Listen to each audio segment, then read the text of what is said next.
Bonjour à toutes et tous, j'espère que vous allez tous très bien, que vous passez un très bon week-end. Je tourne cette vidéo le samedi soir, donc à l'heure actuelle le DC Fandom n'est toujours pas tombé, mais j'imagine que toutes les news d'ici, ça commence à être l'excitation la plus totale, et qu'à l'heure actuelle je suis en train de faire toutes mes vidéos news et théories d'ici en ce moment.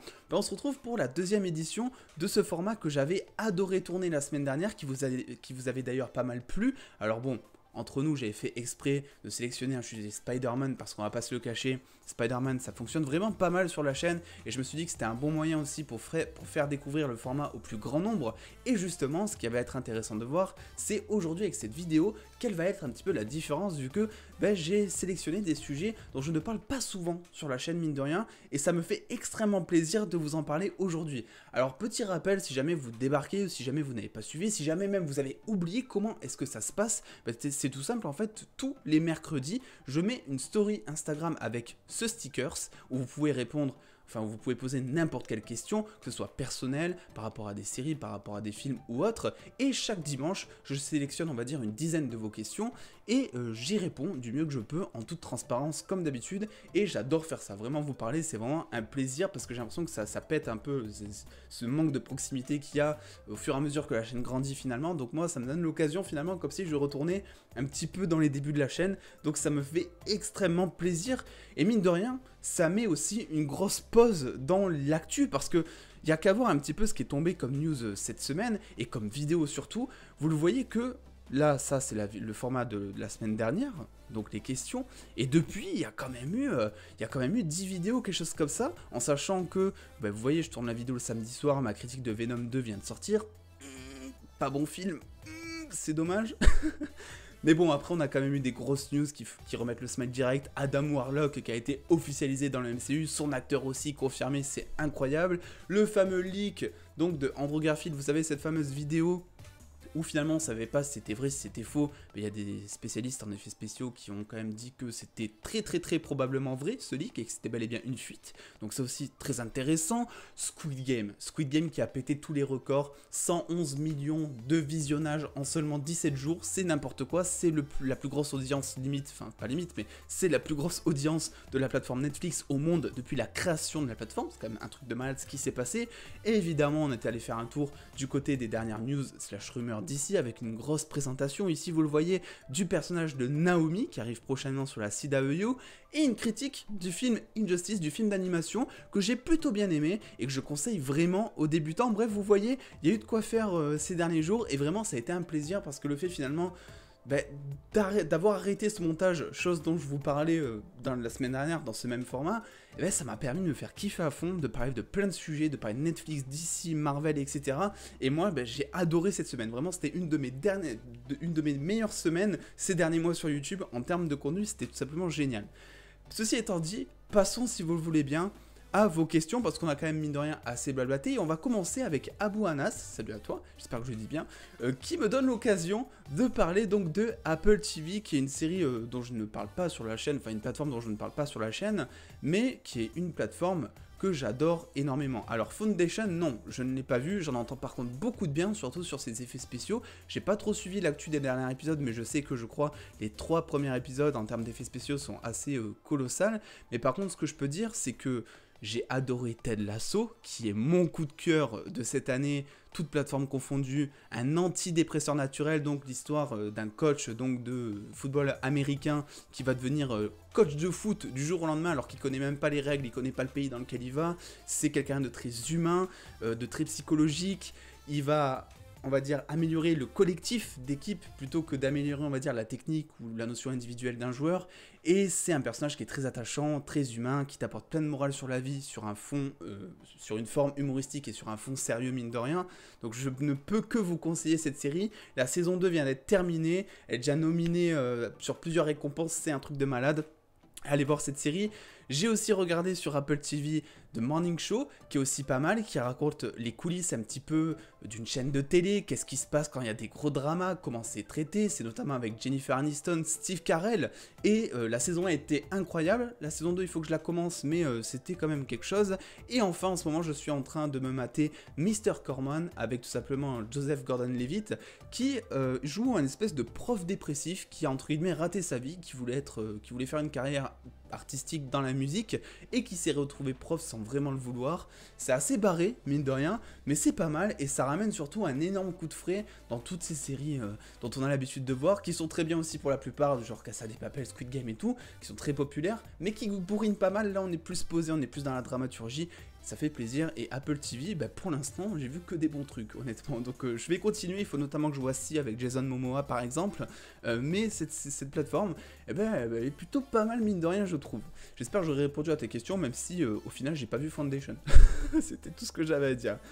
Qu'est-ce que tu penses généralement de l'Arrowverse? C'est une question que j'ai sélectionnée parce que je trouve que on dit bien trop souvent du mal de l'Arrowverse, si vous voulez. Moi je trouve que c'est l'Arrowverse une superbe occasion pour découvrir notamment des personnages d'ici, parce qu'il y a énormément d'épisodes, donc il y a énormément de méchants qui sont apportés de manière secondaire dans les épisodes, énormément de héros aussi, avec énormément de crossovers, de séries dérivées, etc. Et c'est vrai, cet univers a ses défauts, il manque de budget par moment, il manque de temps, ils sont assez rushés au niveau du montage, ce qui fait qu'à l'écran, esthétiquement parlant, bah, ça donne pas une très bonne impression, et c'est pour ça qu'il y en a beaucoup qui s'amusent à cracher dessus de manière gratuite. Mais mine de rien, ils ont fait quelque chose qui est assez rare, je trouve, pour une série, c'est qu'ils ont réussi à fidéliser toute une communauté pendant des années, et ils continuent de le faire malgré les défauts de la série. C'est-à-dire que les fans aujourd'hui n'en ont plus rien à faire que les effets spéciaux de Flash ou d'une autre série soient totalement éclatés, parce que tout ce qu'ils veulent et tout ce qu'ils savent, c'est que ça fait peut-être 7 ou 8 ans qu'ils suivent le même personnage à l'écran, ils sont toujours heureux de le revoir dialoguer avec d'autres personnages, de voir comment il va, c'est limite devenu un membre de la famille pour eux, et moi je trouve que c'est bien pour ça déjà. Et aussi bah, finalement pour le lore d'ici, dans le sens où même si c'est pas tout le temps bien amené, c'est vrai, et ben l'Arrowverse a cette faculté de t'apporter plein de personnages d'ici, de te renseigner, peut-être même d'aller acheter des comics après pour en apprendre plus, pour développer ta culture, pop culture entre guillemets, sur beaucoup de personnages. Et c'est un truc qu'on peut avoir que dans l'Arrowverse, parce que je sais pas si vous êtes au courant, mais le DCEU en ce moment, et je tourne cette vidéo avant le DC Fandom, mais pour l'instant en tout cas, il n'y a pas tant de personnages que ça, il n'y a pas tant de films que ça, donc c'est assez compliqué d'être hypé tout le long de l'année si on suit que le DCEU, alors que l'Arrowverse c'est quasiment toute l'année. Je parle pas non plus des séries du genre Doom Patrol, Titans, etc. Bref, l'Arrowverse j'en pense énormément de bien. C'est vrai que j'ai arrêté la plupart des séries parce que honnêtement je trouvais que ça me bouffait beaucoup trop de temps par rapport au plaisir qui m'était apporté. Il y avait un rapport qui était trop mince entre les deux, et je voulais, on va dire, je voulais privilégier mon temps sur d'autres trucs, d'autres séries, par exemple Apple TV, des découvertes comme ça. Mais je comprends les fans, clairement, et je comprends aussi ceux qui crachent dessus, parce que c'est ceux généralement qui s'y intéressent pas, et c'est bien dommage, parce qu'ils ont été dégoûtés à partir d'une saison, et à partir de là ils se sont dit ok bah tout le reste c'est pareil, alors que non, vraiment non, je vous assure. Il faut absolument que, par exemple, je sais pas, vous alliez regarder Superman and Lois, qui est incroyable. Même Batwoman en soi, dans un autre genre, est incroyable. Bon, elle souffre un petit peu des mêmes problèmes, elle commence à souffrir des mêmes problèmes, et elle a un petit peu on va dire, les mêmes plans scénaristiques que Supergirl, par exemple, ou que les autres séries de l'Arrowverse. Mais c'est vrai que Superman and Lois, si vous n'aimez pas l'Arrowverse, vous avez absolument pas l'impression que ça fait partie de l'Arrowverse. Et ben ça peut vous remettre un petit peu dans le bain, mine de rien, j'ai envie de dire. Et j'attends évidemment de voir Naomi, dont on devrait avoir normalement un premier teaser ou des informations au DC Fandom, qui m'a l'air d'être un personnage, ma foi, plutôt intéressant. Donc voilà, en m'étant renseigné pas mal sur lui, je peux vous dire que c'est peut-être quelque chose qui va être pas mal à regarder. Donc voilà, je vous en dirai des nouvelles si jamais le cœur me tente, entre guillemets. On passe à la question 3, donc de Danny Marvel, salut à toi, qui est très présent un petit peu partout, je sais. Voici ma question, ne trouves-tu pas que la première trilogie de Spidey a assez mal vieilli en termes d'effets spéciaux, etc. Alors pas en termes d'effets spéciaux, même si c'est vrai que y a certains fonds verts par moment qui peuvent se voir plus que d'autres. C'est vrai que tu sens quand même que c'est pas un film qui date de 2021, clairement. Mais déjà, je trouve que pour un film d'époque, c'est extrêmement bien fait. Je trouve même que c'est parfois bien mieux fait pour un film d'époque, mettons-le entre guillemets, sinon je me fais beaucoup trop vieux, d'époque, que certains films qui sortent en 2021 par exemple, parce que les effets spéciaux sont peaufinés, il y a beaucoup aussi d'effets pratiques, ils ont essayé de faire le plus de choses en effets pratiques, et je pense notamment, je sais pas, aux tentacules du Dr Octopus qui sont pas en 3D, qui sont des marionnettes, donc tout ça fait que t'as l'impression qu'esthétiquement parlant c'est un très bon film, mais j'avoue que moi c'est plus au niveau des dialogues que ce film j'ai du mal, entre guillemets, même si je l'adore, mais du mal à le regarder, c'est-à-dire que MJ a le traitement de la femme de l'époque, entre guillemets, il faut la sauver à tout prix, elle n'a pas de cerveau, les dialogues entre Spider-Man, enfin Peter Parker et elle sont assez cucul-à-praline. Mais ça, c'est l'époque, et oui, ça a mal vieilli par rapport à ça, c'est clair et net. Et c'est plus dans ce sens-là où je me dis, ok, clairement, il y a des trucs de ce film-là, si tu sortais ce film en 2021, ça passerait clairement pas à l'écran. Ça passerait clairement pas à l'écran, sinon ça se ferait bâcher par tout le monde derrière et tout, et c'est compréhensible. Donc moi, c'est plus au niveau des dialogues, pour répondre à tes questions, que je trouve que ça a mal vieilli. La petite question suivante de la part de Tommy, salut à toi. Comptes-tu nous faire des petits let's play pour Spider-Man PS5, continue comme ça. Alors les let's play, merci déjà pour ton message, et d'ailleurs merci pour tous vos messages, parce qu'il y a eu là aussi encore beaucoup de messages de soutien, et ça m'a fait extrêmement plaisir. Encore une fois, je peux pas les mettre en vidéo, parce que ça ferait trop de choses entre vos questions et les messages, mais sachez que je lis tout, et que ça fait extrêmement plaisir, donc merci à vous. Concernant les let's play, du coup, pour en revenir à nos moutons, cette expression est trop vieille, mais je l'ai utilisée, effectivement... Je ne compte pas faire de let's play, ça n'a aucun sens cette phrase, parce que les let's play c'est quelque chose qui prend énormément de temps, et que moi j'ai beaucoup de mal à me dégager du temps pour jouer, dans le sens où, et en plus quand je vais jouer, c'est vraiment pour me détendre, c'est-à-dire que le jeu vidéo c'est pour l'instant, on va y revenir un petit peu plus tard, mais c'est pour l'instant le seul média que j'utilise sans me dire derrière, ok, il faut que je fasse ça, il faut que je pense à faire la telle critique, à théoriser là-dessus, oh, ça pourrait être intéressant si je la lis à cette news, etc. Quand je regarde une série ou un film, c'est toujours ce qui se passe, alors que le jeu vidéo, c'est vraiment le truc où je déconnecte totalement et ça me fait du bien, mine de rien. Par contre, comme je vous l'ai dit déjà dans une précédente vidéo, effectivement, le jeu vidéo va prendre un petit peu de place sur la chaîne de manière assez ponctuelle, on va dire, de temps en temps en tout cas. Par exemple, des vidéos de ce genre que je vous mets ici, c'est le genre de vidéos qui vont revenir. Des critiques de jeux vidéo, des théories, et d'ailleurs il y aura une vidéo théorie qui sortira normalement la semaine prochaine concernant Spider-Man PS5. Je dis normalement parce que je sais pas du tout ce qu'il y aura comme news à traiter concernant DC, donc je sais pas où j'en serai. Mais effectivement, c'est des vidéos que j'aime faire et que je compte continuer, toujours en prenant mon temps. Les jeux vidéo feront pas partie de l'actu pour le coup parce que c'est beaucoup d'heures de boulot, enfin de boulot entre guillemets, c'est beaucoup d'heures pour finir un jeu, c'est beaucoup d'heures, ou pour saisir l'essence d'un jeu, c'est beaucoup d'heures, et je vais pas vous proposer une critique d'un jeu multi par exemple au bout d'une demi-heure de jeu. Voilà, c'est clairement pas ce que j'ai envie de faire, j'ai envie de profiter et d'être immergé dans le jeu. Ça fait 12 minutes que je parle déjà, donc je vais passer à la question suivante. J'ai sélectionné moins de questions cette fois pour essayer que la vidéo fasse pas 22 minutes comme la dernière fois. Je sens que ça va être un raté total encore, mais ce n'est pas grave. Donc pas de let's play malheureusement, parce que c'est un peu trop long, et parce que j'aime bien jouer un petit peu quand je veux, ça voudrait dire allumer la caméra et tout, et vraiment c'est le seul média que j'utilise pour me détendre, on va dire, pour ne pas penser en tout cas à YouTube.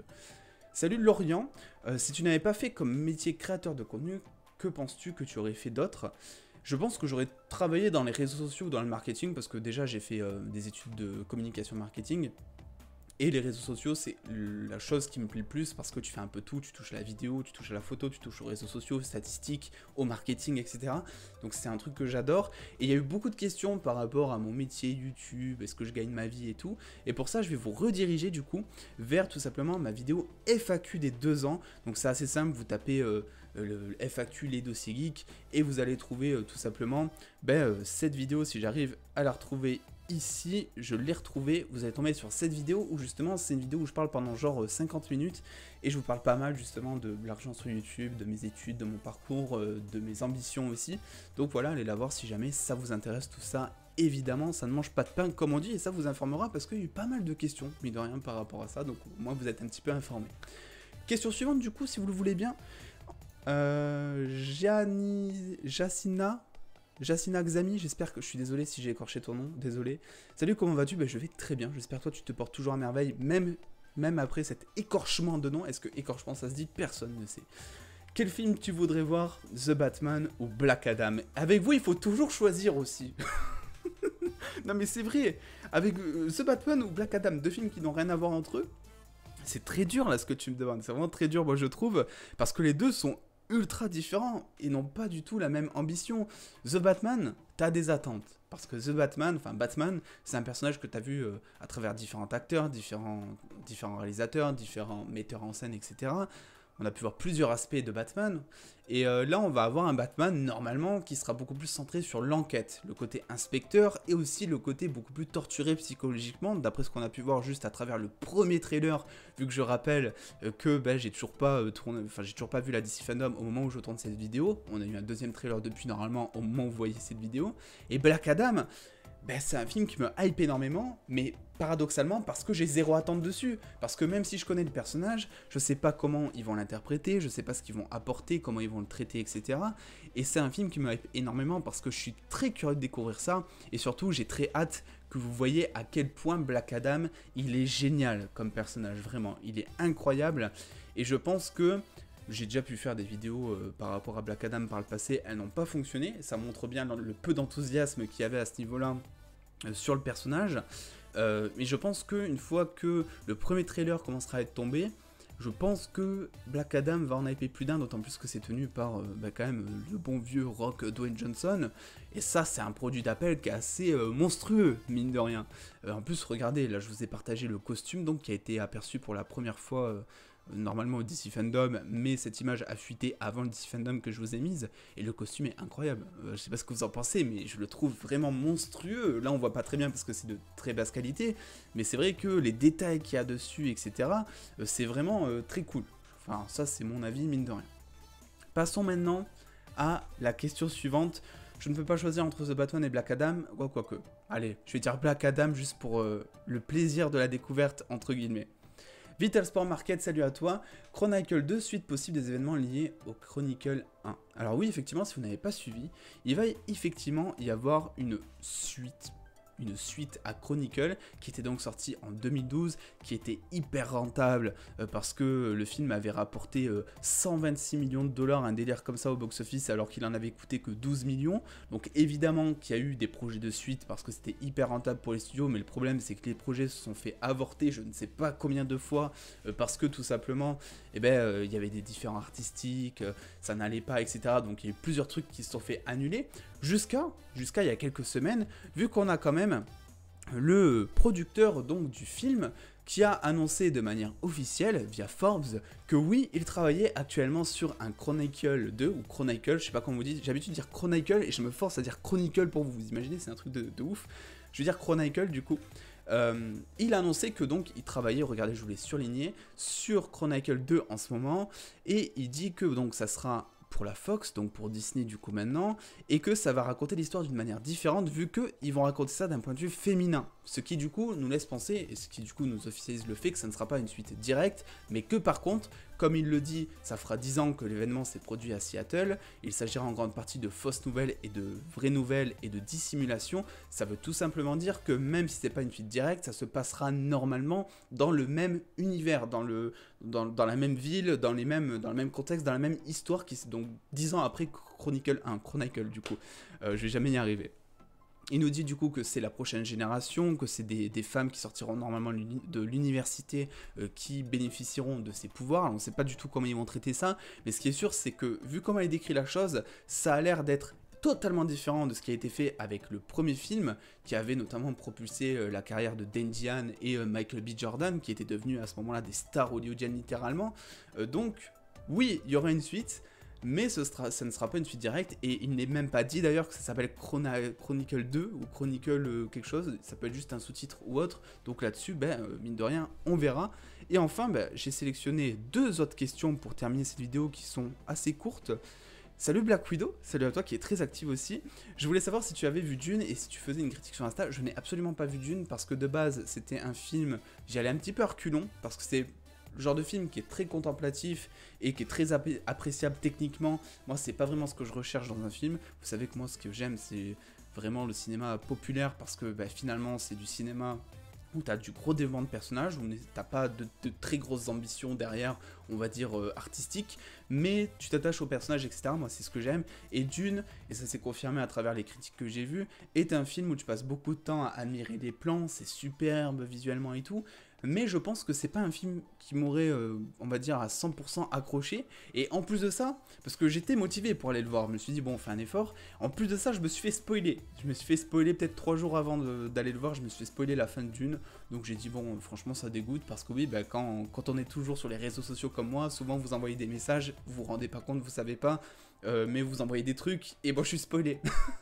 Donc bon, quand c'est Dune, ça va. Par contre, c'est vrai que quand c'est Marvel ou DC, je pète un petit peu un plan, ou même une série. Et enfin, la dernière question, c'est tout simplement, crois-tu que Tobey Maguire dira à Tom Holland, un grand pouvoir implique de grandes responsabilités? S'il vous plaît, non, faites pas ça. En vrai, s'ils le font, je vous cache pas que je vais lâcher ma petite larme peut-être parce que je serai là en mode ok, j'ai la référence, c'est trop bien, ok, référence à Spider-Man 1, Oncle Ben, on t'aime, oh putain, enfin voilà, bref, je serai vraiment en mode fanboy, mais à côté je serai en mode fanboy quand même, ce qui veut dire que ça sera peut-être cucul la praline, ce qui veut dire que ce sera une réplique qui sera peut-être lâchée juste pour faire plaisir aux fans et qu'il n'y aura pas la forme qui sera prise à ce moment-là et que ça fera vraiment gros fanservice. Et j'ai pas envie qu'on dise de ce film que c'est que du fanservice parce qu'il y a déjà plein de gens, vu qu'il y a plein de personnages de retour qui vont dire ouais ce film c'est que du fanservice, etc. Donc j'ai pas envie qu'ils en mettent plus là-dedans, si vous voyez ce que je veux dire. Bref. Bah on a fini, on a parlé 20 minutes, et le temps de vous dire au revoir, ça fera 22 minutes, donc je n'ai absolument pas réussi mon objectif de temps, mais écoutez, c'est pas grave, parce que, bah, comme je vous ai dit, c'est une chose que j'aime bien faire, et j'aime bien vous parler. En tout cas, je suis très content de ce format, j'espère qu'il vous plaît. Une petite précision aussi, j'ai oublié de vous le dire en début de vidéo, et pour les prochaines, du coup, vous avez le chapitrage dans la barre de progression YouTube, si jamais il y a des questions qui vous intéressent pas, ou autre, si c'est fait exprès, vous pouvez passer à la question qui vous intéresse le plus. Moi je m'embête, ça prend à chaque fois un quart d'heure à faire les chapitrages, c'est trop chiant, mais ils sont là, donc utilisez-les si jamais vous en avez besoin. Et puis, eh ben on se dit tout simplement, dans quelques heures je pense, ou d'ici demain, j'en sais rien, il y a le DC Fandom, ça fait 4 fois que je vous le répète, mais qui n'est pas encore sorti au moment où je tourne cette vidéo. Mais ce qui est sûr, c'est que dans les prochains jours, il va y avoir énormément de vidéos encore une fois, d'autant plus qu'il y a la critique de You qui doit arriver, parce que en ce moment même, je suis au visionnage de l'épisode 3. Donc j'ai pas vraiment eu le temps de tout finir et pour vous en parler correctement. Mais donc ça arrive la semaine prochaine. Donc voilà, soyez un petit peu vigilants sur la chaîne entre guillemets. Bref, bah écoutez, on va se laisser ici, ça fait 22 minutes, c'est parfait. Putain, c'est dingue, vraiment pile poil. N'oubliez pas de lâcher un petit pouce bleu si cette vidéo vous a plu comme d'habitude. Et surtout bah, les réseaux sociaux qui sont en description pour participer à toutes ces belles questions mine de rien. Et en attendant les dos, prenez soin de vous, faites-vous bien kiffer.